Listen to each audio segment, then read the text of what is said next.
सच्चिदानन्दरूपाय विश्वोत्पत्त्यादिहेतवे तापत्रये विनाशाय श्रीकृष्णाय वयं नमः। भगवान का स्वरूप कैसा है? सतघन, चितघन और आनंद घन।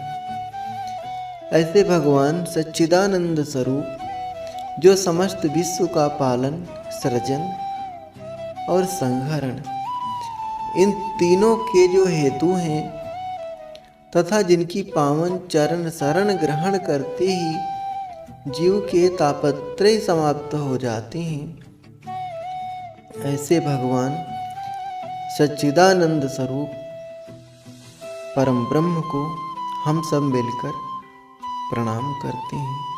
ऐसे गोविंद के पाद पद्मों में हम अपना मस्तक झुकाते हैं। यम प्रव्रजन्तमनुपेतमुपेत कृत्यम,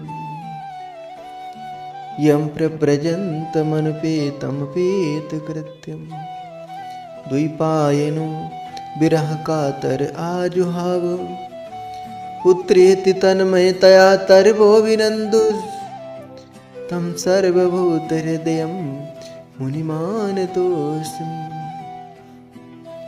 जिस समय श्री सुखदेव जी महाराज का जन्म हुआ और फिर यज्ञोपवित्र संस्कार भी नहीं हुआ था तथा लौकिक वैदिक कर्मों के अनुष्ठान का अवसर भी नहीं आया था, तभी उन्हें अकेले ही घर से जाते देखकर संन्यास लेने के लिए उनके पिता श्री वेदव्यास जी विरह से कातर होकर के पुकारने लगे, बेटा बेटा कहाँ जा रहे हो?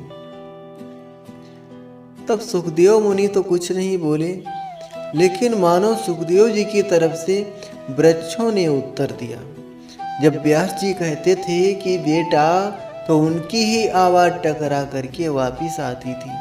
मानो वृक्ष कहना चाहते हैं कि व्यास जी महाराज, कौन किसका बेटा, कौन किसका पिता? आपका पुत्र तो उस ब्रह्म को प्राप्त करने के लिए जा रहा है, जाने दीजिए। ऐसे सर्वभूत हृदय स्वरूप श्री सुखदेव मुनि को मेरा प्रणाम है, मेरा वंदन है। नैमिषे सूतमासीनम् अभिवाद्य महामतिम्, कथा अमृत रस स्वाद कुशलः शौनको ब्रवीत। एक बार भगवत कथा अमृत का रसास्वादन करने में कुशल मुनिवर शौनक जी ने नैमिषारण्य क्षेत्र में विराजमान महामती सूत जी को नमस्कार करके उनसे पूछा, अज्ञान ध्वांत विध्वंस कोटि सूर्य समप्रभा, सुतख्याहि कथा सारम मम कर्ण रसायनम। हे सूत जी महाराज, हम लोगों के हृदय में अज्ञान का घोर अंधकार व्याप्त है, ये कैसे दूर होगा? ये त्रिभुवन के अंधकार को दूर करने में तो भगवान सूर्य सामर्थ्यवान है, पर जीव के हृदयगत अज्ञान अंधकार को सूर्य की किरणें दूर नहीं कर सकती। हे सूत जी महाराज, उस अज्ञान तिमिर को ध्वस्त करने के लिए आपके पास करोड़ों सूर्य के समान ज्ञान का प्रकाश है। उस ज्ञान की एक किरण हम लोगों के हृदय पटल पर भी डाल दीजिए, जिससे हमारा अज्ञान तिमिर ध्वस्त हो जाए। महाराज, हम ये जानना चाहते हैं कि भक्ति ज्ञान और वैराग्य को बढ़ाने के लिए वैष्णव लोग, संत लोग क्या करते हैं? ऐसा कौन सा कार्य किया जाए जिससे हमारे माया मोह का निवारण हो जाए? क्योंकि महाराज, यह घोरे कलो प्रायो, यह घोरे कलो प्रायो जीवश्चा सुरतांगतः, कलेशाक्रांतस्य तस्यैव शोधने किं परायणम्। देखिए महाराज, अब घोर कलिकाल आ गया है, जिससे लोगों की आसुरी वृत्ति हो गई है। हर प्राणी कलेश से आक्रांत है। ऐसे प्राणियों का कल्याण कैसे होगा? जो पवित्र को भी पवित्र कर दे और भगवत प्राप्ति का सरलतम साधन हो, कृपया आज हमें वही बताइए, क्योंकि आपके ऊपर गुरुदेव भगवान की बड़ी कृपा है। महाराज, चिंतामणिर लोक सुखम, चिंतामणिर लोक सुखम, सुरुद्रु स्वर्ग संपदम, प्रियच्छति गुरु प्रीतो, वैकुंठम योगी दुर्लभम। सौनकादिक ऋषि कहते हैं कि किसी को चिंतामणि मिल जाए तो जिस वस्तु का चिंतन करो वही वस्तु प्रदान कर देती है। और कल्प वृक्ष का यह चमत्कार है कि इसके नीचे बैठकर जो भी कल्पना करो तो वो स्वर्ग के अमृत को भी प्रदर्शित कर देता है। लेकिन चिंतामणि और कल्प वृक्ष में भी ये सामर्थ्य नहीं है कि वो ब्रह्म साक्षात्कार करा दे या परमात्मा को प्रकट करके दिखा दे। ये सामर्थ्य तो केवल गुरुदेव भगवान की कृपामयी छाया में है, और वो छाया हे सूत जी महाराज आपको प्राप्त है। इसलिए थोड़ी सी उस छाया की कृपा हमें भी प्रदान कर दीजिए। श्री सूत जी महाराज कहने लगे कि ऋषियों, आप सब इतने महान संत हैं, 10-10 हजार वर्ष की आयु वाले बड़े बड़े महात्मा हैं, हम आपका अज्ञान क्या दूर करेंगे? सौनकादिक ऋषियों ने कहा कि नहीं, धन वृद्धा बल वृद्धा आयुर्वृद्धा तथैव च ते सर्वेपि ज्ञान वृद्ध च किंकरासि से किंकरा। कोई धन में बड़ा है तो वो बड़ा नहीं है, कोई बल में बड़ा है तो वो बड़ा नहीं है, कोई आयु में बड़ा है तो वो बड़ा नहीं है।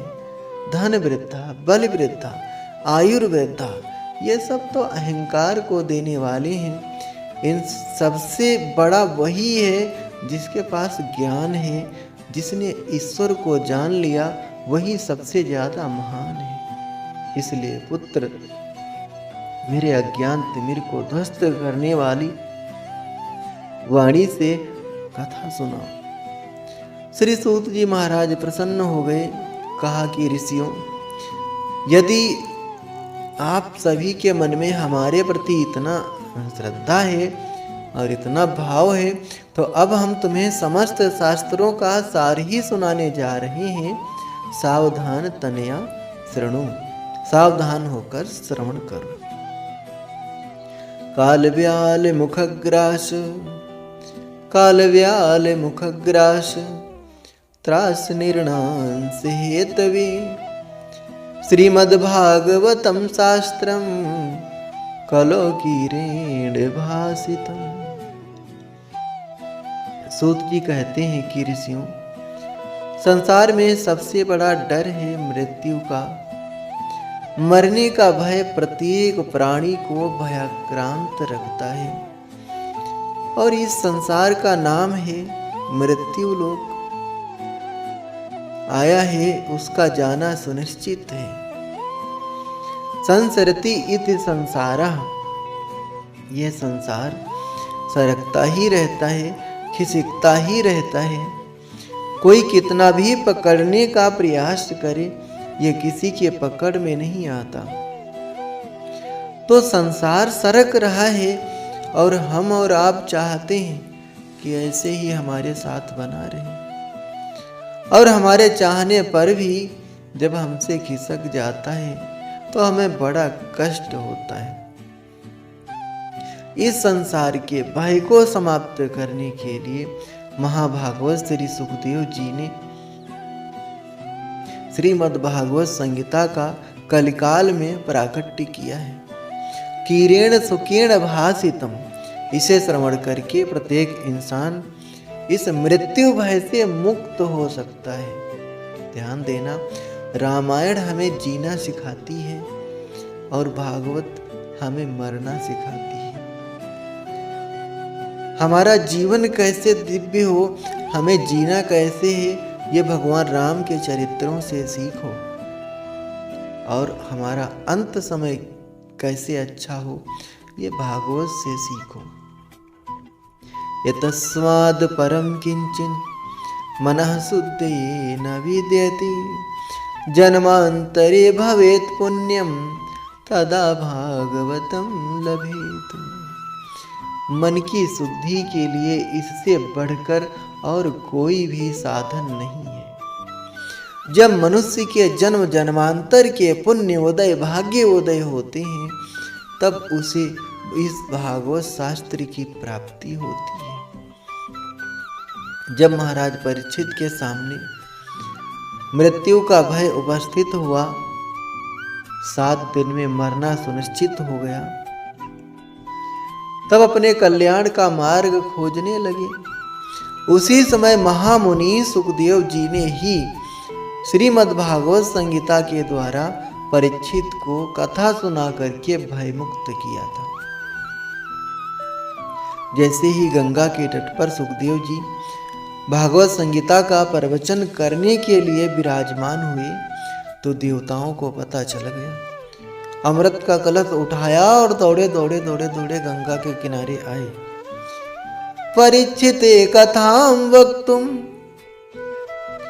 सभायां सन्ति ते सुखे, सुधा कुंभं गृहीत्वैव देवास्तत्र समागमन्। सभी देवता लोग अमृत का कलश लेकर आए और सुखदेव जी को प्रणाम करके अमृत का कलश सामने रखकर बोले कि महाराज, हमने जैसे ही सुना कि परीक्षित के सामने मृत्यु का भय उपस्थित हुआ है, इसलिए आप उन्हें भागवत सुनाने जा रहे हैं, कथा सुनाने जा रहे हैं। तो महाराज, हम ये अमृत का कलश ले आए हैं, आप परीक्षित को पिला दीजिए। 7 दिन में तो क्या, कभी मरेंगे ही नहीं, मृत्यु भय से मुक्त हो जाएंगे। सुखम नत्वा वदन् सर्वे स्वकारे कुशलासरा, सुखम नत्वा वदन् सर्वे स्वकारे कुशलासरा, कथा सुधां प्रियच्छसो गृहीत्वैव सुधामिमाम्। सुखदेव जी को यह बात सुनकर बड़ा आश्चर्य हुआ कि देवता लोग इतने परमार्थी कब से हो गए। कहा ठीक है, परीक्षित पीना चाहें तो पिला दो। देवताओं ने कहा महाराज, वो तो हम पिला ही देंगे, लेकिन पहले थोड़ा विनिमय हो जाए। स्वार्थी व्यक्ति बगैर स्वार्थ के कहीं नहीं जाता। कोई इंसान अगर आपके पास कोई स्वार्थी हो और अगर आपके पास आके परमार्थ की बड़ी बड़ी बातें करें, तो होशियार हो जाना चाहिए कि कुछ तो गड़बड़ है। देवता लोग बड़े स्वार्थी हैं। देवताओं ने कहा कि महाराज, अमृत तो हम पिला देंगे, लेकिन पहले थोड़ा अदला बदली हो जाए। एवं विनिमय जाति सुधाराज्ञा प्रप्रियताम्, एवं विनिमय जाति सुधाराज्ञा प्रपीयताम्, प्रपश्यामो वयं सर्वे श्रीमद्भागवतामृतम्। देवता कहते हैं कि ये स्वर्ग का अमृत आप परीक्षित को पिला दीजिए, और इसके बदले में आप जो कथा अमृत परीक्षित को पिलाने वाले हैं, वो हमें पिला दीजिए। देवताओं ने यह प्रस्ताव रखा तो सुखदेव महाराज बड़ी जोर से हंसे और बोले, अरे ठगियाओं, तुम्हारे आते ही मैं समझ गया था कि कुछ तो गड़बड़ है। दधीची महाराज को प्रणाम करने गए और बदले में उनकी हड्डियां मांग लाए। तुम लोग बड़े स्वार्थी हो, अपना कार्य बनाने में बड़े निपुण हो। देवताओं, तुम लोग श्रद्धा से श्रोता बनकर आते तो मैं अवश्य सुनाता, पर तुम तो सौदागर बनकर आए हो, और सौदागर ही नहीं अपितु ठग बनकर आए हो। क्योंकि कोई कांच का टुकड़ा देकर करोड़ों की बहुमूल्य कीमती मणि मांगे तो उसे ठग ही तो कहा जाएगा। कहां कांच का टुकड़ा, सिर्फ टूटा शीशा, टूटे हुए शीशे का टुकड़ा, और कहां करोड़ों की मणि। देवताओं, तुम्हारा अमृत तुच्छ है, तुम्हारा अमृत टूटे हुए कांच के टुकड़े के समान है, और मेरा कथा अमृत लाखों करोड़ों की मणि है। विनिमय बराबर की वस्तुओं में होता है, अदला बदली बराबर की वस्तुओं में होती है, पर मणि और कांच की तो कोई बराबरी ही नहीं, इसलिए तुम ठग हो। क्व सुधा क्व कथा लोके, क्व सुधा क्व कथा लोके, क्व कांचा क्व मणिर महान, ब्रह्म रातो विचार्येवं तदा देवांजहास,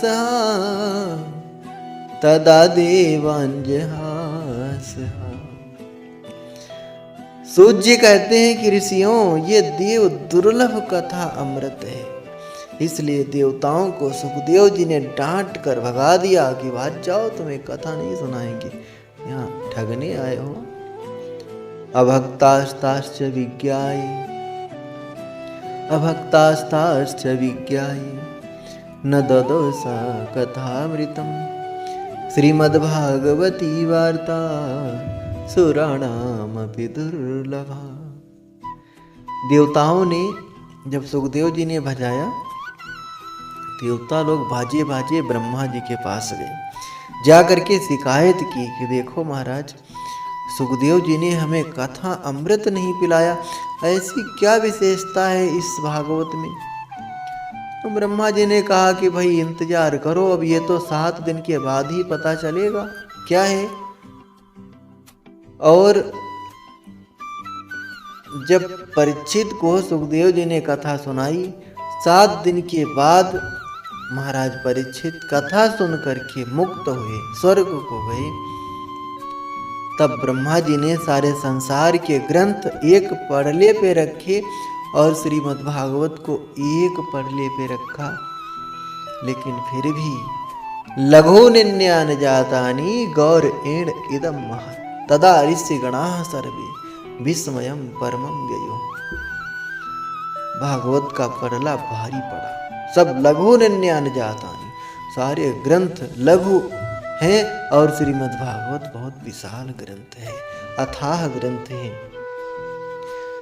सब देवता महात्मा आश्चर्यचकित रह गए। श्रीमद् भागवत सभी धर्म शास्त्रों से बढ़कर है, इसलिए फिर संत महात्माओं ने घोषणा कर दी, मुनरे भगवत रूपम शास्त्रम भागवतम कलो।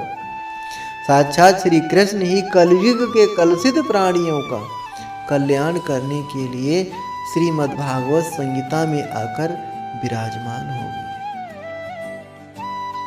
लोक विग्रह मुक्तस्य, लोक विग्रह मुक्तस्य नारदस्य स्थिरस्य च विधि श्रवे कुतः प्रीतिः संयोगः कुत्र ते सः।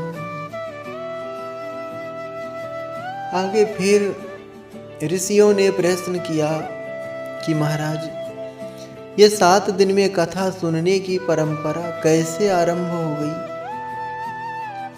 तब सूत जी कहते हैं कि सनक, सनंदन, सनातन और सनत कुमार, इन चारों ऋषियों ने देवऋषि नारद को सुनाकर ये सप्ताह की परंपरा आरंभ की, तब से वैसे ही चल रही है। सौनक जी ने पूछा कि महाराज, नारद जी तो 2 घड़ी से ज्यादा कहीं टिकते ही नहीं, तो ऐसे उन अस्थिर नारद जी ने 7 दिन एक जगह बैठकर भागवत कथा को कैसे सुना, कहाँ सुना, क्यों सुना, कृपा करके बताइए। तब श्री सूत जी महाराज एक इतिहास सुनाते हैं कहते हैं कि एकदा ही विशालायां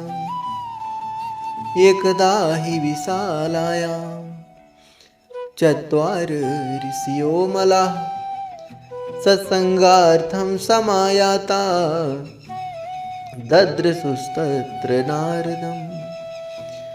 एक समय की बात है, विशालापुरी बद्री नारायण धाम में सनकादिक चारों भाई सत्संग की इच्छा से विचरण कर रहे थे। तो अचानक नारद जी को देखकर बहुत प्रसन्न हो गए कि आज कुछ हरि चर्चा होगी। अब सनकादियों का तो जीवन ही है कथा मात्र एक जीवना। लेकिन जैसे ही नारद जी को देखा और निकट आए तो सनकादियों को बड़ा आश्चर्य दिखाई दिया। नारद जी का मुख थोड़ा सा मलिन नजर आया, मुरझाया सा, चिंता सी नारद जी के चेहरे पे दिखाई पड़ी। तो सनकादियों ने पूछा कि देव ऋषि, संसार की चिंता दूर करने वाले, आप इतने चिंतित क्यों नजर आ रहे हो? कथम ब्रह्मन् दीन मुख कुतश्चिंता तुरो भवान् त्वरितं गम्यते कुत्र कुतश्चागमनं तव। इदानीं शून्यचित्तोऽसि गतवित्तो यथा जनाः। इदानीं शून्यचित्तोऽसि गतवित्तो यथा जनाः तवेदं मुक्तसंगस्य नोचितं वद कारणम्। भव ब्रह्मन् कथम दीन मुखः। अरे नारद जी, आपका मुख इस प्रकार से लटका हुआ क्यों है? किस बात की चिंता सता रही है? ये भागे भागे कहाँ से आ रहे हो, कहाँ जा रहे हो? आपका मुख कमल तो ऐसे लग रहा है जैसे कोई महाकृपण का धन चला गया हो। गत वित्तो यथा जनाः। तुम्हारा क्या चला गया? क्योंकि जो धन छीन लिया जाए, संत महापुरुष ऐसे धन को अपना मानते ही नहीं, और संतों का जो धन है उसे तो कोई छीन ही नहीं सकता। क्या है संतों का धन? हमारो धन राधा श्री राधा श्री राधा। संतों का तो धन एक भगवान नाम स्मरण है। तो तुम तो ऐसे वीतराग और मुक्त संत हो कि दुनिया में अपने लिए एक झोपड़ी तक नहीं बनाई, क्योंकि 2 घड़ी से ज्यादा कहीं टिकते ही नहीं। तो ऐसे रमते राम होकर भी इस प्रकार मुख लटकाए क्यों घूम रहे हो? अरे संसारियों को जब समस्याएं सताती हैं तो संतों की शरण में शांति पाने के लिए आते हैं, और संत ही अगर इस प्रकार से मुख लटकाए दिखेंगे तो संसारी लोग कहाँ जाएंगे? नोचितम वद कारणम। आपको इस प्रकार चिंता करना उचित नहीं है। अरे हमें अपने दुख का कारण बताओ, हम समस्या का समाधान करेंगे। जब सनकादिक चारों भाइयों ने इस प्रकार पूछा तो नारद जी रुक गए और अपने चारों अग्रजों को प्रणाम करते हुए अपनी समस्या सामने रखी कि महाराज, मैं अपनी समस्या आपको सुनाता हूँ। मैं इस संसार में सत्संग की इच्छा से घूम रहा था कि भगवत रसिकों के बीच बैठकर कुछ भगवत चर्चा करूँगा और सुनूंगा। इस संसार में मैं सर्वत्र घूमा, सारे तीर्थों में परिभ्रमण कर लिया, पर कहीं भी मुझे सत्संग का आनंद नहीं मिला, कोई भी तीर्थ नहीं छोड़ा। अहम तो पृथ्वीं यातो ज्ञात्वा सर्वोत्तमामिति पुष्करम च प्रयागम च काशीं गोदावरीं तथा हरिक्षेत्रम कुरुक्षेत्रम श्रीरंगम सेतुबंधनम एवमादिषु तीर्थेषु ब्रह्मांड इतस्तता। समस्त भूमंडल में मेरे चित्त को कहीं भी शांति नहीं मिली। मैंने देखा अधर्म के सहायक कलयुग ने सारी पृथ्वी को पीड़ित कर रखा है। सत्यम नास्ति तपः शौचम दया दानम न विद्यते उदरम हरिणो जीवा वराकाह कूटभासिना। अब यहाँ सत्य, तप, शौच यानी बाहर भीतर की पवित्रता, दान आदि कुछ भी नहीं है। बेचारे जीव केवल अपना पेट पालने में लगे हैं। वो असत्यभाषी, आलसी, मंद बुद्धि, भाग्यहीन, उपद्रव ग्रस्त हो गए हैं। मंदाह सुमंदमतियो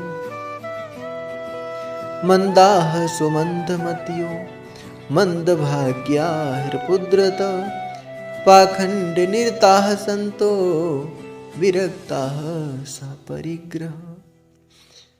जो साधु संत कहे जाते हैं वो भी पूरे पाखंडी हो गए।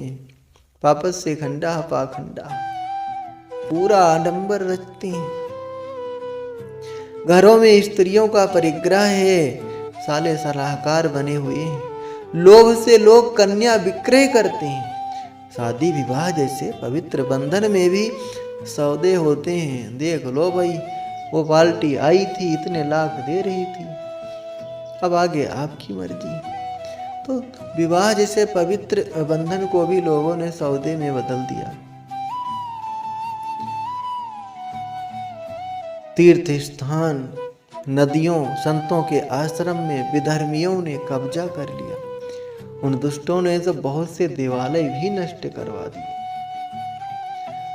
तरुणी प्रभुता गेहि श्याल को बुद्धिदायका कन्या विक्रयणो लोभात दंपति नाम च कलकनम। यह सब देख कर देव ऋषि कहते हैं कि मेरा चित्त बड़ा अशांत हो गया।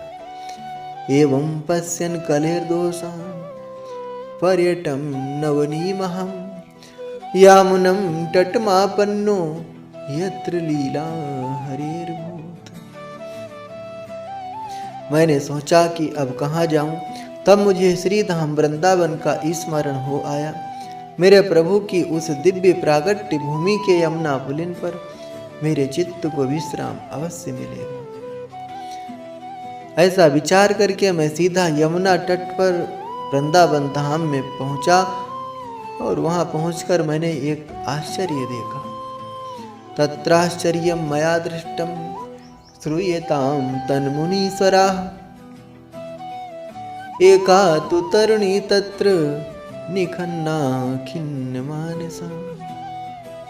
मैंने देखा कि एक युवती खिन्न मना होकर बैठी हुई आंखों से अश्रुपात कर रही है और दो बुढ़े व्यक्ति उसके सामने अचेत अवस्था में पड़े हैं। तमाम देवियां उसको घेर कर बैठी हैं। कोई पानी पिला रही हैं, कोई पंखा कर रही हैं, कोई समझा रही हैं। मैंने सोचा कि ये बेचारी क्यों रो रही हैं, कौन है। चलकर कुछ कष्ट दूर करने का प्रयास करूं। संतों का हृदय तो नवनीत के समान होता है। तो महाराज मुझे दया आ गई। मैं उसके पास तक तो गया, लेकिन फिर सोचा कि सिर्फ देवियों का ही समुदाय बैठा है, कोई पुरुष वर्ग तो दिखाई नहीं दे रहा।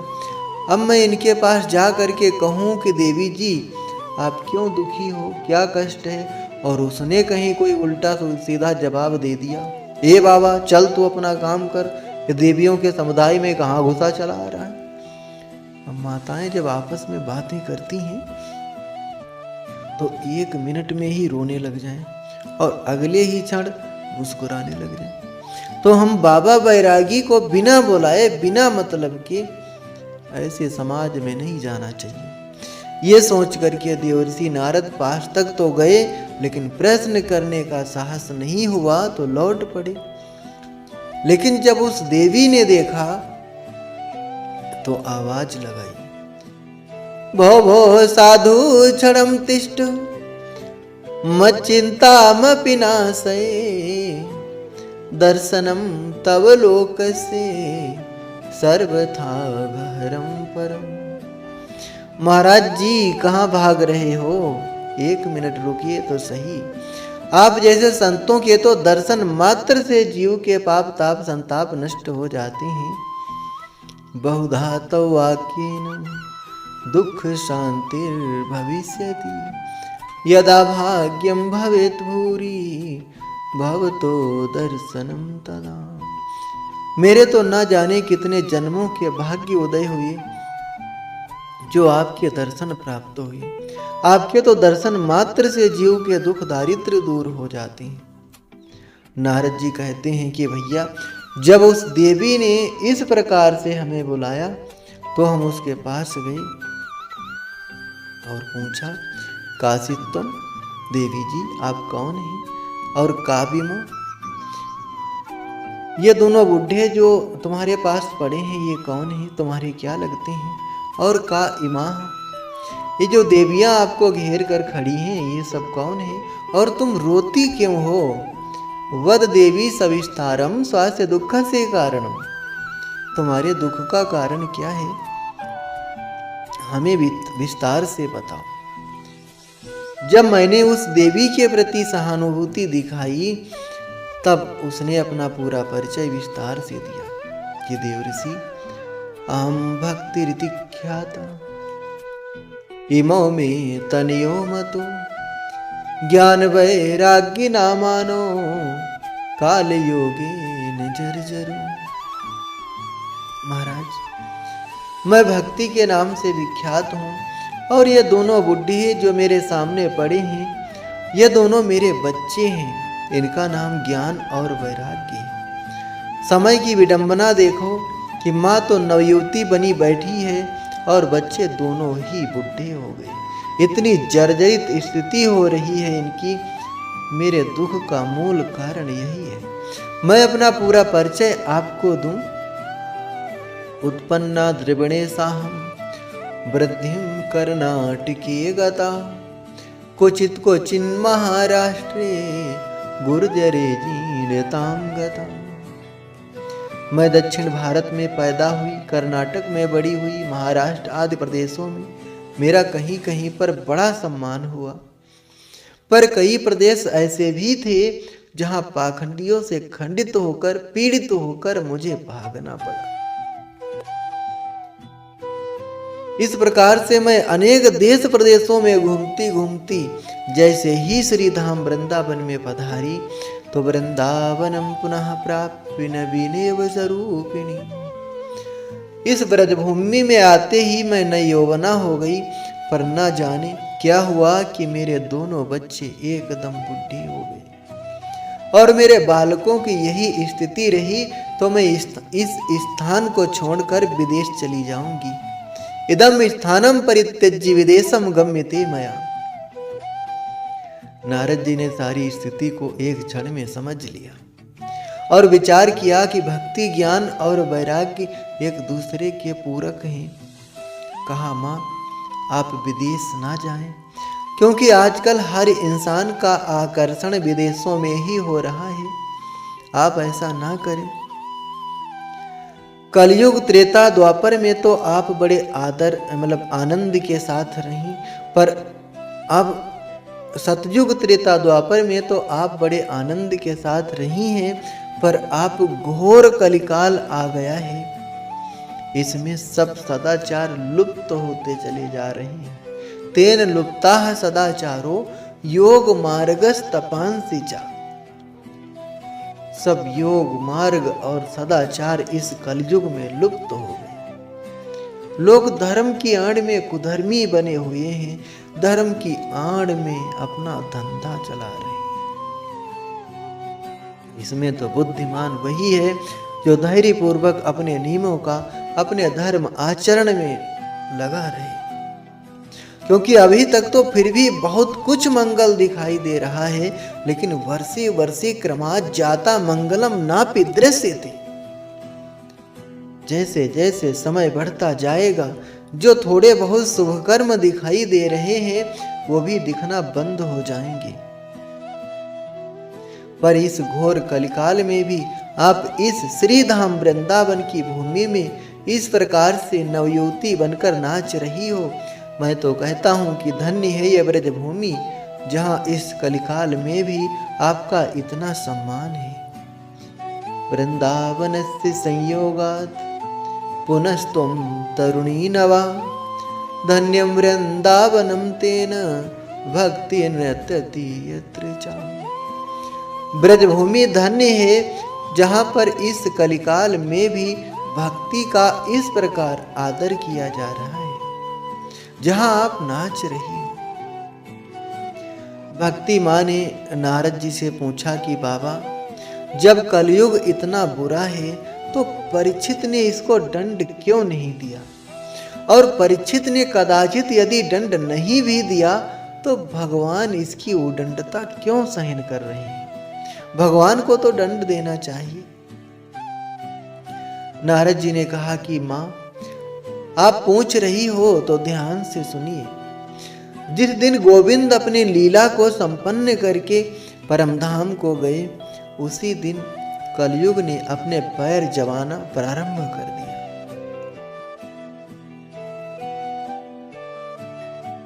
इस मृत्यु लोक में कलयुग ने अपने पैर जमा दिए और महाराज परीक्षित जब इसे मारने के लिए चले, मारने के लिए उद्यत हुए, तो दीनहीन होकर उनकी शरण में चला आया। अब महाराज परीक्षित जो कि परम वैष्णव थे, संत थे, उन्हें दया आ गई। इस कलयुग में असंख्य दोष हैं, ढेर सारे दोष हैं, लेकिन इसमें एक सबसे बड़ा गुण उन्हें दिखाई दिया, इसलिए महाराज परीक्षित ने इस कलयुग को छोड़ दिया। यत् फलम नास्ति तपसा न योगेन समाधिना, तत्फलम लभते सम्यक कलौ के सब कीर्तिनाथ। अन्य युगों में जो फल घोर तपस्या करने से प्राप्त होता था, बहुत बड़े बड़े यज्ञ करने से जो फल मिलता था, वही फल कलयुग में केवल भगवान नाम संकीर्तन मात्र से जीव को प्राप्त हो जाएगा। यही इसका विशिष्ट गुण है जो महाराज परीक्षित को पसंद आ गया। अतः महाराज परीक्षित ने इसे छोड़ दिया। पर जैसे ऊसर भूमि में बढ़िया से बढ़िया बीज भी बेकार ही सिद्ध होता है, उसी प्रकार इस कलयुग के कलुषित वातावरण में इतने दुर्गुण हैं कि भगवान नाम संकीर्तन का जो एकमात्र गुण था, वो भी प्रायः लुप्त हो गया है।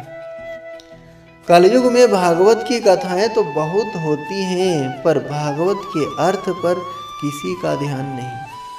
भागवत से अर्थ धन कैसे प्राप्त हो, उसी पे लोगों की दृष्टि होती है कि महाराज हमारी फैक्ट्री बढ़िया चल जाए, लड़के की नौकरी लग जाए तो भागवत की कथा करवाएंगे।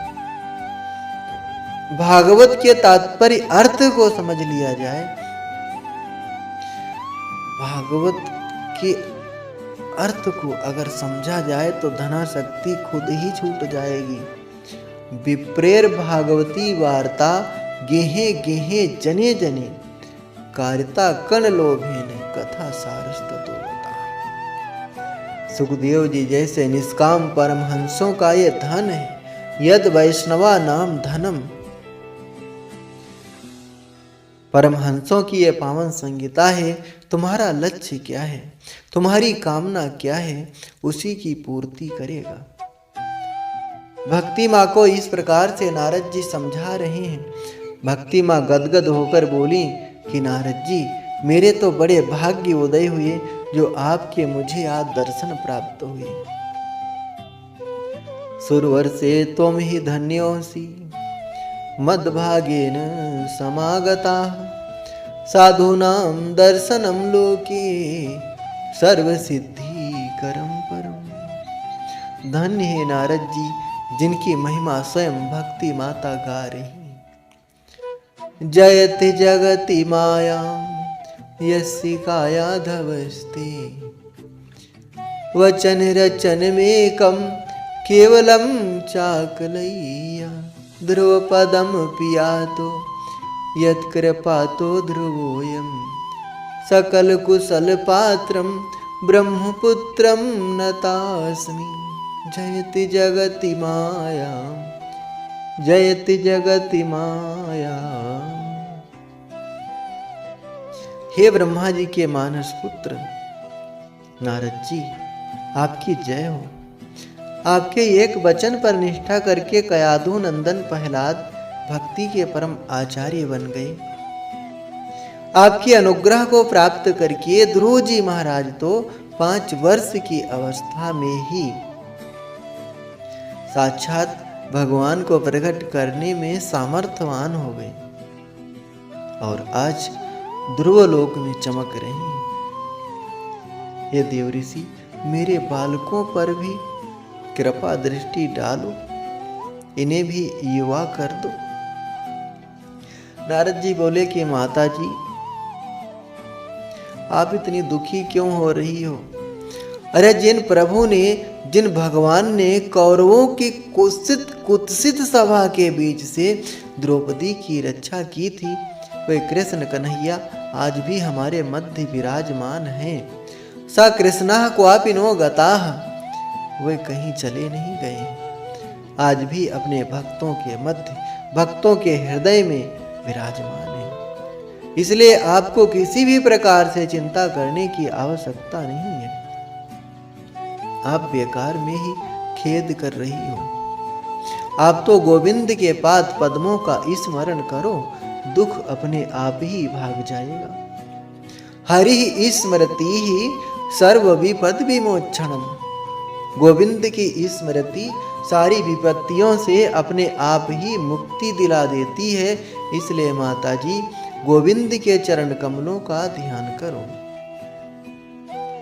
वृथा खेदय से वाली अहो चिंता तुरा कथम।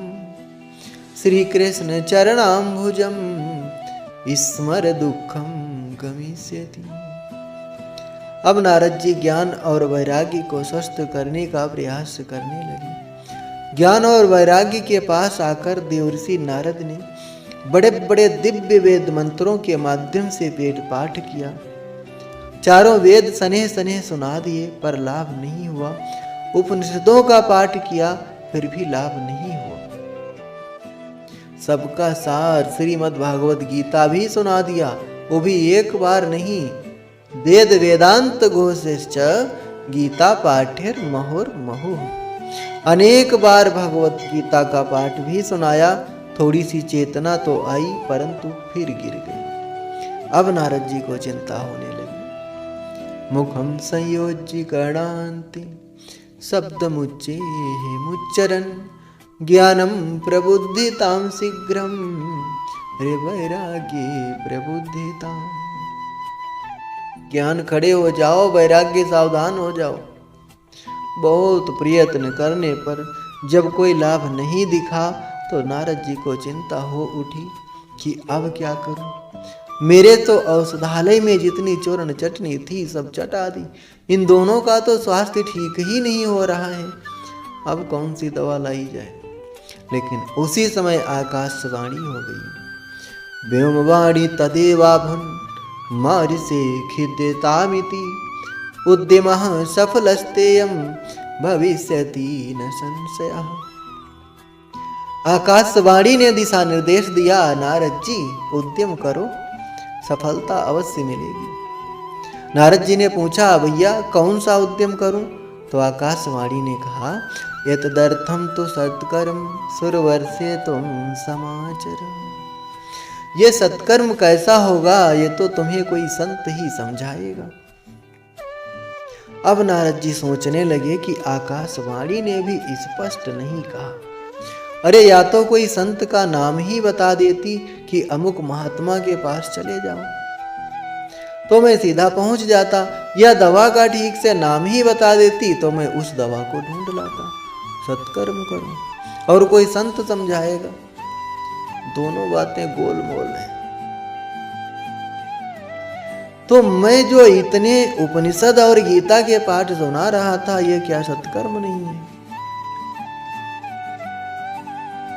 यदि ये सत्कर्म नहीं है तो फिर सत्कर्म का स्वरूप कैसा होगा और कौन संत समझाएगा? चलो ढूंढते हैं, कहीं ना कहीं कोई ना कोई तो मिलेगा ही। यह सोच करके नारद जी निकल पड़े। जो महात्मा मिलता है उसी को प्रणाम करके कहते हैं कि महाराज जी बताइए सत्कर्म किसे कहते हैं। अब छोटे मोटे महात्मा तो वैसे ही नारद जी के हाथ जोड़ लेते हैं। अरे नारद जी ब्रह्मा जी के पुत्र हो, सारे संसार में तुम्हारी गति है और इतना दुनिया भर में घूमने वाले महात्मा आप हमसे पूछ रहे हो कि सत्कर्म किसे कहते हैं। महाराज हम क्या बता पाएंगे। और जो बहुत प्रतिष्ठित महंत महात्मा थे वो अपनी इज्जत बचाने के लिए इशारा कर देते हैं कि आजकल हमारा मौन चल रहा है, मौन खुलेगा तब बात करेंगे। कुछ मौन व्रत लेकर बैठ गए, कुछ दाएं बाएं हो गए, पर नारद जी को समुचित उत्तर देने वाला कोई नहीं मिला। अब नारद जी की परेशानी और ज्यादा बढ़ गई कि अब क्या किया जाए। जब कहीं से कोई भी जवाब नहीं मिला तो नारद जी सीधे बद्रीनाथ की ओर चल पड़े। सोचा कि भगवान नर नारायण वहाँ निवास करते हैं, ऐसे विशालापुरी बद्री नारायण में मेरा समाधान अवश्य हो जाएगा। यही सोचकर नारद जी बद्रीनाथ में विचरण कर रहे थे कि सनकादिक चारों भाइयों से भेंट हो गई। नारद जी अपनी पूरी व्यथा कथा सुनाते हुए कहते हैं कि महाराज अब आप ही बताइए, आपने मेरी चिंता का कारण पूछा तो मैंने समस्या पूरी सामने रख दी। अब कृपया बताइए कि वो सत्कर्म कौन सा था जो आकाशवाणी ने मुझसे कहा था। महाराज आप भी कोई साधारण महात्मा नहीं हो। आपकी सबसे बड़ी विशेषता तो ये है कि सदेह वैकुंठ में पहुंच गए और वहां भगवान के पार्षदों ने जब आपको रोकने का दुस्साहस किया तो 3 जन्म के लिए उन्हें श्राप दे करके राक्षस बना दिया और फिर कृपा की तो उन्हें फिर वैकुंठ में पहुंचा दिया। और आपको कभी जरायुष्मान न बाधते, आपको कभी मृत्यु का भय नहीं, कभी आपको बुढ़ापा नहीं आता है। क्यों? क्योंकि हरि शरणम हरि शरणम हरि शरणम हरि शरणम। 24 घंटे श्री मुख से हरि शरणम मंत्र का जाप होता रहता है। इसलिए 5 साल से कभी 6 साल के नहीं हुए, पूर्वजों के भी पूर्वज हो गए, लेकिन हमेशा युवा ही बने रहे। इसलिए आप जैसे संत और कहाँ होंगे। कृपया मुझे आप ही बताइए कि वो सत्कर्म कौन सा था जो आकाशवाणी ने मुझसे बताया था। नारद जी के इन वाक्यों को सुनकर सनकादिक चारों भाई मुस्कुराए और बोले कि नारद जी बस इतनी छोटी सी बात के लिए तुम इतनी चिंता कर रहे हो। अरे चिंता छोड़ दो, वो सत्कर्म कोई और नहीं था बल्कि श्रीमद्भागवतालापः सतगीतः सुखादिभिः सत्कर्म सूचको नूनम ज्ञान यज्ञ स्मृतो बुधैः। सत्कर्म सूचको नूनम ज्ञान यज्ञ स्मृतो बुधैः श्रीमद्भागवतालापः सतगीतः सुखादिभिः। वो सत्कर्म कोई और नहीं था बल्कि श्रीमद् भागवत ही है। सुखदेव जी जैसे परमहंसों के श्री मुख से गाया हुआ ये मधुर गीत श्रीमद् भागवत ही वह दिव्य औषधि है जिसका पान करते ही ज्ञान और वैराग्य की वृद्धावस्था दूर हो जाएगी और नवयौवन संपन्न होकर अपनी मैया के साथ नाचेंगे। जब नारद जी को इन सनकादियों की बात पर विश्वास नहीं हुआ तो सनकादि कहते हैं कि नारद जी वही दावा हमारा भी है। तुमने सारे वेद सुनाए, उपनिषद सुनाए, भगवत गीता सुनाई, परंतु हम आपको विश्वास दिलाते हैं कि सुखदेव जैसे परमहंसों का गाया हुआ ये जो भागवत का दिव्य मधुर गीत है, इसका श्रवण करने मात्र से ज्ञान और वैराग्य की वृद्धा अवस्था दूर हो जाएगी और अपनी माँ के साथ स्वस्थ होकर के झूम झूम कर नाचेंगे। नारद जी बोले कि महाराज, भागवत तो मैंने भी पढ़ी है। मेरे पिता ब्रह्मा जी ने ही मुझे भागवत का अध्ययन कराया था, इसलिए मैं जानता हूँ कि भागवत में जो भी व्याख्याएं हैं वो सब वैदिक सूत्रों की ही व्याख्या है। वेद रूपी वृक्ष का ही तो फल श्रीमद् भागवत है। जब वेद उपनिषद सुनाने से कुछ नहीं हुआ तो वेदों की व्याख्या करने वाले ग्रंथ श्रीमद् भागवत से भला क्या हो जाएगा। सनकादिक मुस्कुराते हुए बोले कि नारद जी, कोई आम का मीठा फल खाने वाला ये कहे कि वाह, जब फल इतना मधुर है तो वो वृक्ष कितना मधुर होगा जिसने इसको पैदा किया। और फल को त्याग कर उस वृक्ष को चबाने लग जाए तो क्या स्वाद मिलेगा? नहीं मिलेगा। आनंद लेने के लिए, स्वाद लेने के लिए फल का ही सेवन करना पड़ेगा। वृक्ष में वो स्वाद नहीं मिलेगा। दूध से घी निकाला जाता है, पर जो काम घी कर लेगा वो दूध नहीं कर सकता। बढ़िया पूड़ी सेंकते सेंकते घी खत्म हो जाए तो कोई तर्क दे कि बची हुई पूड़ी दूध से निकाल लो, क्योंकि दूध से ही घी निकाला जाता है। लेकिन दूध से कुछ नहीं होने वाला। गन्ने के रस से ही मिठाइयाँ बनती हैं, लेकिन जो काम मिठाइयों से हो जाएगा वो गन्ने के रस से नहीं हो सकता। शक्कर से जो काम होता है, शक्कर से जितनी बढ़िया बढ़िया मिठाई बनती हैं, इतनी क्या गन्ने के रस से बन जाएंगी? नहीं बनेगी। इसी तरह वेद पुराणों का सार है श्रीमद् भागवत। वेदो उपनिषदाम सारात जाता भागवती कथा। जब विविध दृष्टांतों से सनकादियों ने नारद जी को समझाया तो नारद जी की शंका दूर हो गई। नारद जी हाथ जोड़कर बोले, भैया, अब मैं समझ गया कि पढ़ लिख कर कोई कितना भी बड़ा पंडित बन जाए, पर जब तक आप जैसे महापुरुषों का सत्संग नहीं करेगा तब तक शास्त्रों का रहस्य समझ में नहीं आता, और आप जैसे संतों का दर्शन भी ऐसे सहज में नहीं मिलता है। भाग्य उदयेन बहु जन्म समर्जितेन सत्संग मंच लभते पुरुषो यदा वै। अज्ञान हेतु कृत मोह मदांधकार न संविदाहित दुर्दयते विवेकः। इसी जन्म के भाग्य से नहीं, अपितु जन्म जन्मांतरों के जब पुण्य उदय भाग्य उदय होते हैं तब जीव को सत्संग लाभ प्राप्त होता है। आप जैसे संतों का दर्शन और संग मिलता है और उससे विवेक जागता है। जब विवेक का सूर्य उदय होता है तो अज्ञान का सारा अंधकार नष्ट होता चला जाता है।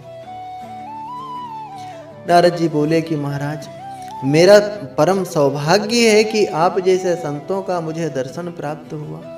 अब तो मैं आपके ही श्री मुख से भागवत संहिता श्रवण करना चाहता हूँ। ये मुझे कहाँ सुनना है? कोई स्थान बता दीजिए। तो सनकादिक बोले कि हमें तो एक ही प्यारी जगह लगती है। माँ गंगा के पावन पुलिन पर हरिद्वार है, उसी के आनंद तट पर कथा हो, आनंद आ जाएगा। गंगा द्वार समीपे तु तटमानंद नामकम। महात्मा लोग ध्यान समाधि आदि छोड़कर बद्रीनाथ से नीचे आ जाएंगे और संसारी लोग नीचे से थोड़ा ऊपर आ जाएंगे। इसीलिए भव्य आयोजन मध्य की भूमि हरिद्वार में ही करना श्रेष्ठ होगा। तो नारद जी सनकादिक चारों भाइयों के साथ हरिद्वार की पावन भूमि में आए और नारद जी ने बढ़िया गंगा जी की रेती इकट्ठी करके एक छोटा सा मंच बना दिया। चारों भैया उसी पर व्यासपीठ समझकर बैठ गए। गंगा माँ के पावन पुलिन पर प्रेम पूर्वक भगवान की मंगलमयी कथा सनकादियों ने आरंभ कर दी। श्रीमद्भागवत पीयूषपानाय रसलंपटाः तावन्तो अप्याययुः सर्वं प्रथमं वै च वैष्णवाः। ऋषियों को, मुनियों को पता चला कि कथा हो रही है तो सब दौड़े दौड़े भागे भागे चले आ रहे हैं। भृगुर वशिष्ठश्च चमनश्च गौतमो मेधा तिथिर देवल देवरातो। जो गृहस्थ संत थे वो अपने स्त्री पुत्र आदि के साथ दौड़े दौड़े आए। जो विरक्त संत थे वो अपने शिष्य परिकर को साथ में लेकर आए। सब ऋषि मुनि दौड़े दौड़े आए और देखते देखते गंगा तट ऋषियों से भर गया। नगादयो यस्तत्र देव गंधर्व दानवा गुरुत्वा तत्र नायातान भृगु संबुद्धि चानयत। कोई जय जयकार बोल रहा है, कोई शंख फूंक रहा है, कोई नमः शिवाय बोल रहा है। जय शब्दों नमः शब्दों शंख शब्द तथैव च। गंगा तट जयघोष से गूंज उठा। अब इस पावन संतों के समाज के मध्य सनकादियों ने कथा आरंभ कर दी। सदा सेव्या श्रीमद् भागवती कथा यस्याः श्रवण मात्रेण हरिचित्तम समाश्रय। सनकादिक कहते हैं भागवत की कथा सदैव श्रवण करने योग्य है। इसके श्रवण करने मात्र से चित्त में हरि चिपक जाते हैं। वो टेढ़ी टांग वाला द्रवीभूत चित्त में ऐसे गड़ जाता है कि तुम निकालना भी चाहो तब भी निकलेगा नहीं। पुरुष सूक्त गायत्री आदि के जप से जो सुकृत प्राप्त होते हैं वो भागवत के श्लोक के पाठ करने मात्र से प्राप्त हो जाते हैं। आजन्म मात्रमप्येन सठेन किंचित चित्तम विधाय सुख शास्त्र कथा न पीता चांडाल वच खरवध ततेन नीतम मिथ्या स्वजन्म जननी जन दुख भाजा। और मानव तन पाकर भी जिसने इस परम लाभ को प्राप्त नहीं किया वो चांडाल के समान है, गधे के समान है, श्वास लेता हुआ मुर्दे के समान है। इस प्रकार ना जाने कितनी गालियां दे डाली। नारद जी ने पूछा कि महाराज आप गाली क्यों दे रहे हो? सनकादिक बोले कि गाली हम नहीं दे रहे हैं। एवं वदंति दिवी देव समाज मुख्या। ऐसा आकाश में खड़ा पूरा देव समाज कहता है कि इन अभागों को देखो, भगवान के चरिता अमृत की पवित्र धारा बह रही है और ये उसमें आचमन और अवगाहन नहीं करते। हम लोग अमृत का कलश लेकर गए फिर भी भगा दिए गए। इन्हें तो ये कथा अमृत सहजता में ही सुलभ है, पर ये लोग इसका लाभ नहीं लेते। इसलिए उन जीवों के दुर्भाग्य पर देवता उन्हें गालियां देते हैं। नारद जी आप बड़े ही बुद्धिमान और योग निधि हैं। आप प्रयत्न पूर्वक कथा श्रवण कीजिए। इसे सुनने के लिए दिनों का कोई नियम नहीं है, इससे तो सर्वदा ही सुनना अच्छा है। तेन योग निधि धीमन श्रोतव्या सा प्रयत्नता दिनानाम नियमो नास्ति सर्वदा श्रवणम मतम। जो फल तप योग और समाधि से भी प्राप्त नहीं हो सकता वह फल सप्ताह श्रवण से सहज में ही मिल जाता है।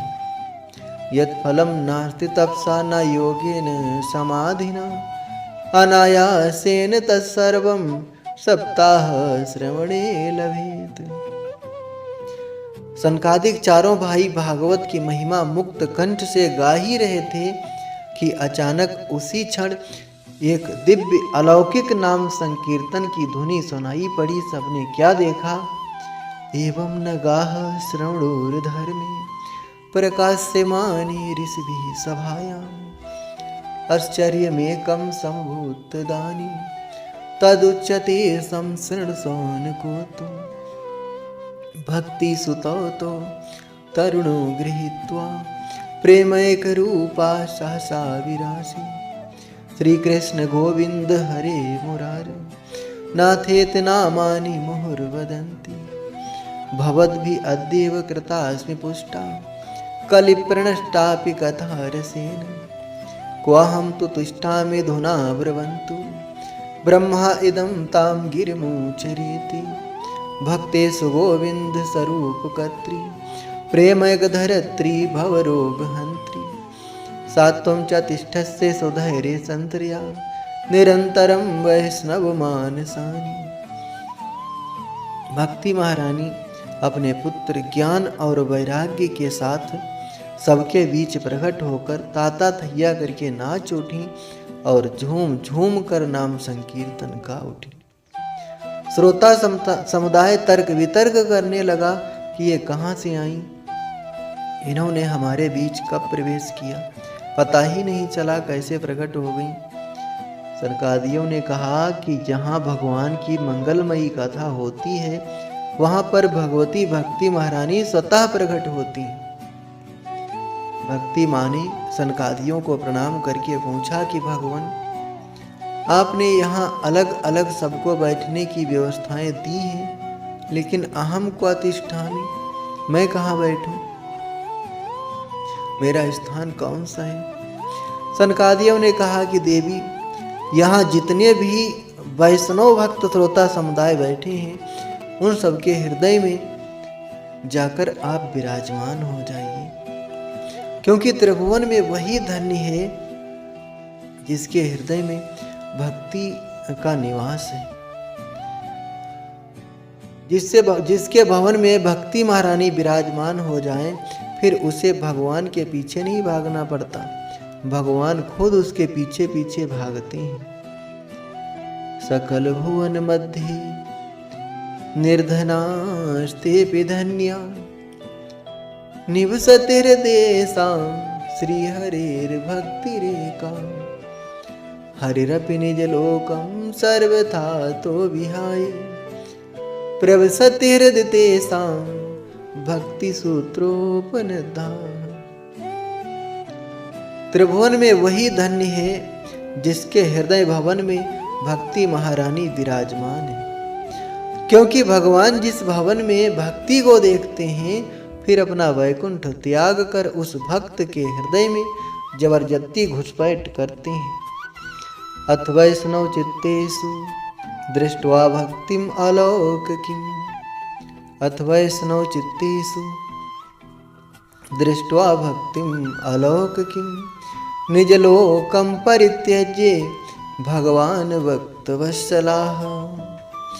भक्तों के हृदय में जब भक्ति महारानी का वास हो जाता है तो भगवान अपना वैकुंठ छोड़कर भक्तों के हृदय में निवास करने लगते हैं। श्री सूत जी कहते हैं कि ऋषियों, अब देवऋषि नारद ने सनकादियों से कहा कि भगवान, हमने प्रत्यक्ष देख लिया कि श्रीमद् भागवत के श्रवण से ज्ञान और वैराग्य के साथ भक्ति किस प्रकार से पुष्ट होकर नाचती है, परंतु अब एक प्रश्न करना चाहता हूँ कि श्रीमद् भागवत के सुनने से केवल भक्ति ज्ञान और वैराग्य ही पुष्ट होते हैं अथवा पापियों के पापों का भी प्रक्षालन हो सकता है? यदि हो सकता है तो कैसे कैसे पापों का शोधन संभव है?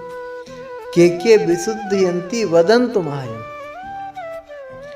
सनकादिक मुस्कुराते हुए बोले कि नारद जी, कैसे कैसे पापी तरते हैं इसे तो छोड़ो, हम तो ये कहते हैं कि जिसने जीवन में पाप के अतिरिक्त दूसरा कोई काम ही नहीं किया हो, अत्याचार, दुराचार, भ्रष्टाचार, पापाचार में ही अपने जीवन को जिसने समर्पित कर दिया, ऐसा महापापी कदाचित जीवन में एक बार भी कथा ना सुन पाए तो मरने के बाद कहीं भूत प्रेत की योनि में जाकर सुन ले तो वो भी परम पावन हो जाता है।